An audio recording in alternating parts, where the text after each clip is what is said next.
Assalamualaikum warahmatullahi wabarakatuh.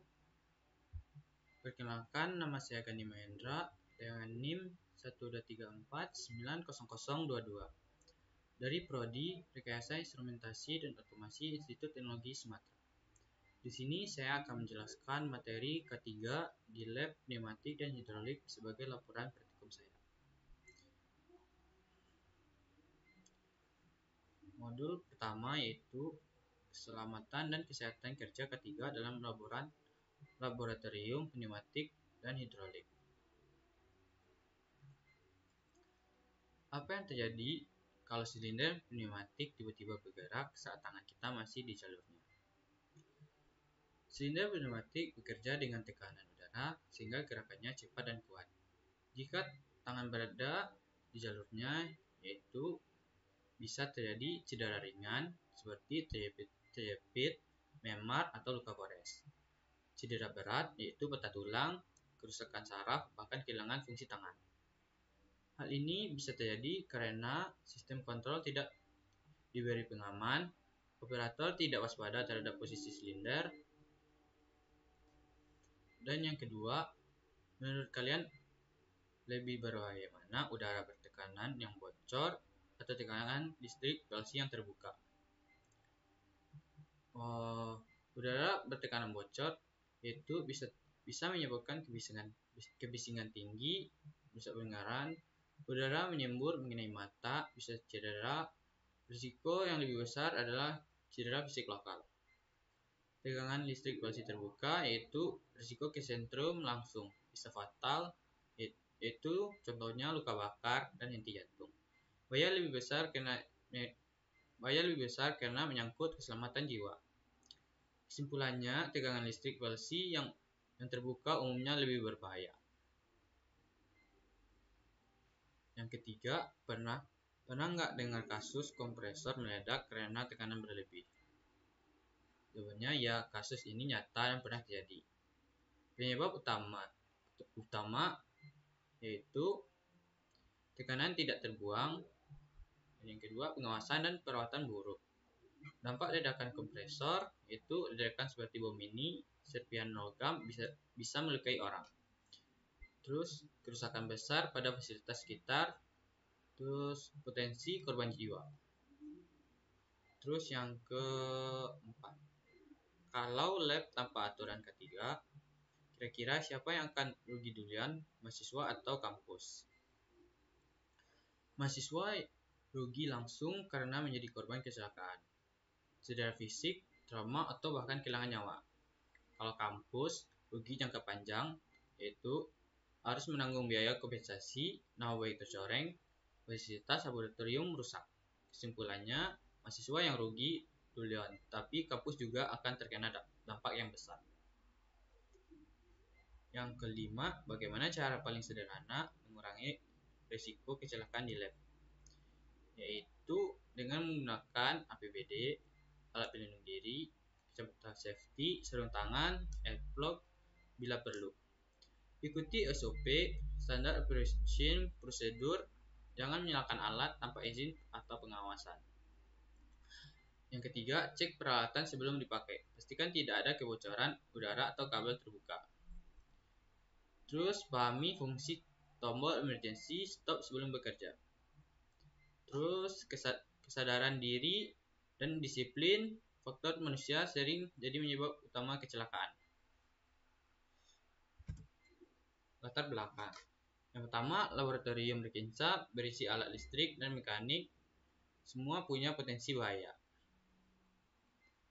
Tanpa K3, risiko kecelakaan bisa terjadi, yaitu contohnya tangan terjepit silinder, sengatan listrik dari PLC, selang udara mencambuk akibat lepas dari fitting, gangguan pendengaran dari suara kompresor. Yang ketiga, K3 menjamin keselamatan mahasiswa dan asprak saat praktikum. Dan yang terakhir, dengan K3, alat tetap awet, laboratorium terjaga, dan proses belajar berjalan lancar. Terus tujuan penerapan K3: melindungi keselamatan mahasiswa dan pengguna lab dari kecelakaan kerja. Yang kedua, mencegah kerusakan alat, silinder PLC, kompresor, selang, katup. Yang ketiga, menumbuhkan disiplin dan budaya kerja aman sejak di bangku kuliah. Yang keempat, memastikan kelancaran proses praktikum tanpa gangguan karena insiden. Yang kelima, meningkatkan efisiensi belajar, mahasiswa fokus ke materi bukan khawatir bahaya. Yang keenam, membiasakan standar industri. Karena di dunia kerja, penerapan K3 adalah wajib. Peringatan bahaya. Yang pertama, silinder. Risiko terjepit saat piston bergerak. Yang kedua, pergerakan mendadak bisa melukai tangan atau kaki. Yang ketiga, kebocoran udara. Suara bising, dorongan tiba-tiba. Salah program PLC. Silinder bergerak tak terkendali. PLC itu contohnya sengatan listrik dari power supply, salah wiring, konsleting, atau kerusakan modul. Yang ketiga, program salah. Aktuator bergerak tidak sesuai. Yang terakhir, kabel berantakan, trip hazard, atau tersandung. Kompresor dan APBD. Yang kompresor, udara tekanan tinggi, selang lepas bisa mencambuk. Yang kedua, kebisingan, risiko gangguan pendengaran. Yang ketiga, overheating, risiko kebakaran atau ledakan. Yang terakhir, minyak atau oli bocor, yaitu bisa menyebabkan licin atau risiko tergelincir.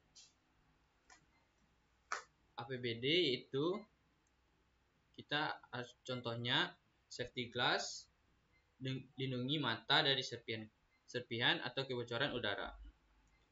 Yang kedua, safety shoes, lindungi kaki dari alat jatuh atau tabrakan. Air plug, redam suara kompresor. Dan yang terakhir, sarung tangan kerja, yaitu lindungi tangan dari goresan ringan. Aturan umum. Yang pertama itu dilarang menyalakan kompresor dan PLC tanpa izin ASPRA. Yang kedua, cek terlebih dahulu apakah oli kompresor masih cukup. Yang ketiga, jangan memegang piston saat silinder bergerak. Yang keempat, pastikan selang dan fitting terpasang kuat. Yang kelima, program dan rangkaian PLC diverifikasi terlebih dahulu sebelum running atau tes. Yang keenam, sebelum mencoba pneumatik, hidupkan kompresor sekitar 5 menit, kemudian matikan. Yang ketujuh, saat tekanan angin dirasa kurang, matikan puer PLC dan hidupkan kompresor seperti aturan ke-6. Yang ke-8, setelah praktikum, matikan PLC dan kompresor, dan sesudah itu rapikan lab. SOP praktikum. Sebelum praktikum, yang pertama itu cek kondisi selang, fitting, kabel PLC. Yang kedua, pastikan oli dan kondisi kompresor serta PLC bisa digunakan. Saat praktikum, yang pertama, jaga jarak dari silinder saat running atau tes. Yang kedua, jangan sentuh aktuator atau silinder yang bergerak. Yang ketiga, awasi manometer dan indikator PLC. Setelah praktikum, yang pertama, matikan PLC dan kompresor. Yang kedua, buang sisa tekanan udara. Yang ketiga, rapikan kabel dan selang. Dan yang terakhir, rapikan kursi. Tanggap darurat. Yang pertama, kebocoran udara. Matikan kompresor, buka katup pembuangan. Yang kedua, sengatan listrik. Matikan power, gunakan P3K. Yang ketiga, kompresor overheating atau berbunyi aneh. Hentikan praktikum dan evakuasi ruangan. Yang terakhir, gunakan apar bila terjadi kecelakaan atau kebakaran. PLC. Jika COM sama dengan negatif, maka untuk pin alamatnya positif. Berlaku juga sebaliknya. Pneumatik, pastikan jika menggunakan fitting yang bisa diatur bisa menerima inputan angin kompresor.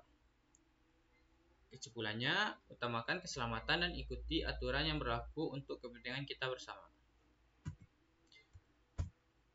Sekian dari saya. Terima kasih.